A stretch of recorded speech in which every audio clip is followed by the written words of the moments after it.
సరిహద్దుల్లో రక్షిస్తున్న సైనికులు ఉన్నారు. వాళ్ళందరూ బై బర్త్ రాజులా? కాదుగా. కాదు. మరి వాళ్ళు క్షత్రియులా కాదా? అవును. By birth they are Kshatriyas.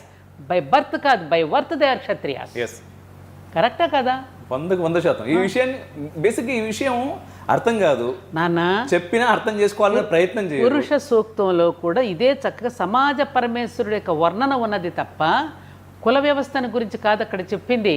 బ్రాహ్మణోస్య ముఖమాసీత్ బాహు రాజన్య కృత అంటే అది కాదు. చంద్రమా మనసోజాత చక్షో సూర్యో అజాయత అంటే ఏమిటి? ఆ సమాజ పరమేశ్వరుడు ఏది? ఆయన కళ్ళ నుంచి వచ్చినటువంటి వాడు సూర్యుడు, మనసు నుంచి వచ్చిన వాడు చంద్రుడు, నాభి నుంచి వచ్చింది అంతరిక్షము, పాదాల నుంచి వచ్చింది భూమి. అంటే సమాజాన్ని గురించినటువంటి వర్ణన ఉన్నది తప్ప సృష్టి యొక్క రహస్యాన్ని గురించి చెప్పాడు తప్ప అక్కడ కులాన్ని గురించి చెప్పాడా? అది అర్థం కాక ఎవరి ఇంటర్ప్రిటేషన్స్ వాళ్ళు ఇచ్చేసి వాళ్ళు భ్రష్టు పట్టించారండి. వాళ్ళు అది అక్కడ తేడా వచ్చింది నాన్న. అందుకనే పరమాచార్యులు గారు ఒక మాట అన్నారు, వేదాలని గురించి ఎవరూ కూడా మాట్లాడకండి దయచేసి, అవి వణికిపోతున్నాయి అన్నారు ఆయన.